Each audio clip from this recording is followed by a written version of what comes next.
രണ്ട് നിയമസഭാ തെരഞ്ഞെടുപ്പുകളിൽ വോട്ട് ചെയ്ത് ബി.ജെ.പി. നേതാക്കൾ. മുൻ രാജ്യസഭാ എം.പി. രാകേഷ് സിൻഹയടക്കം 3 ബി.ജെ.പി. നേതാക്കളാണ് ബീഹാറിലും ഡൽഹിയിലും നിയമസഭാ തെരഞ്ഞെടുപ്പുകളിൽ വോട്ട് ചെയ്തത്. അതേസമയം ഹരിയാന വോട്ടുകൊള്ള ആരോപണത്തിൽ രാജ്യവ്യാപക പ്രതിഷേധത്തിന് കോൺഗ്രസ് തീരുമാനിച്ചു. സമൂഹമാധ്യമങ്ങളിലൂടെ ചിത്രങ്ങൾ പങ്കുവച്ചപ്പോഴാണ് ബി.ജെ.പി. നേതാക്കൾ ഇരട്ട വോട്ടുകൾ രേഖപ്പെടുത്തിയെന്ന വിവരം പുറത്തുവന്നത്. മുൻ രാജ്യസഭാ എം.പി. രാകേഷ് സിൻഹ, ഡൽഹി ബി.ജെ.പി. പൂർവാഞ്ചൽ മോർച്ച അധ്യക്ഷൻ സന്തോഷ് ഓജ, ബി.ജെ.പി. പ്രവർത്തകൻ നാഗേന്ദ്രകുമാറുമാണ് ബീഹാറിലും ഡൽഹിയിലും നിയമസഭാ തെരഞ്ഞെടുപ്പുകളിൽ വോട്ട് ചെയ്തത്.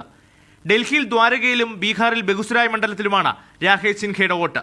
ഉത്തർപ്രദേശിൽ നിന്നുള്ള ബി.ജെ.പി. നേതാക്കൾ ഹരിയാന നിയമസഭാ തെരഞ്ഞെടുപ്പിൽ വോട്ട് രേഖപ്പെടുത്തിയതായി രാഹുൽ ഗാന്ധി കഴിഞ്ഞ ദിവസം ആരോപണം ഉന്നയിച്ചിരുന്നു. എന്നാൽ ആരോപണങ്ങളിൽ പ്രതികരിക്കാൻ ബി.ജെ.പി. ഇതുവരെ തയ്യാറായിട്ടില്ല. അതേസമയം ഹരിയാന വോട്ട് കൊള്ളയിൽ രാജ്യവ്യാപകമായ പ്രതിഷേധം സംഘടിപ്പിക്കുവാനാണ് കോൺഗ്രസ് തീരുമാനം. ഹരിയാനയിലെമ്പാടും ഞങ്ങൾ ഇത് വിഷയമാക്കാൻ തീരുമാനിച്ചിരിക്കുകയാണ്. ഇന്ത്യയിലൊട്ടാകെ തീരുമാനിച്ചിരിക്കുകയാണ്. അപ്പം കോൺഗ്രസ് ഇതിനെതിരായിട്ടുള്ള വോട്ട് ചോരി സിഗ്നേച്ചർ 5 കോടി ഒപ്പുകൾ ഞങ്ങൾ ശേഖരിച്ചു കഴിഞ്ഞിട്ടുണ്ട്. ഇത് ഞങ്ങൾ 8-ാം തീയതി ഫ്ലാഗ് ഓഫ് ചെയ്യാൻ പറഞ്ഞിട്ടുണ്ട് എല്ലാ സ്റ്റേറ്റുകളിൽ നിന്നും. രാഹുൽ ഗാന്ധിയുടെ ആരോപണങ്ങളിൽ തെരഞ്ഞെടുപ്പ് കമ്മീഷൻ മറുപടി പറയണമെന്നാണ് CPM നിലപാട്.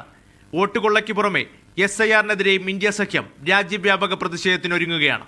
മീഡിയ 1, ഡൽഹി.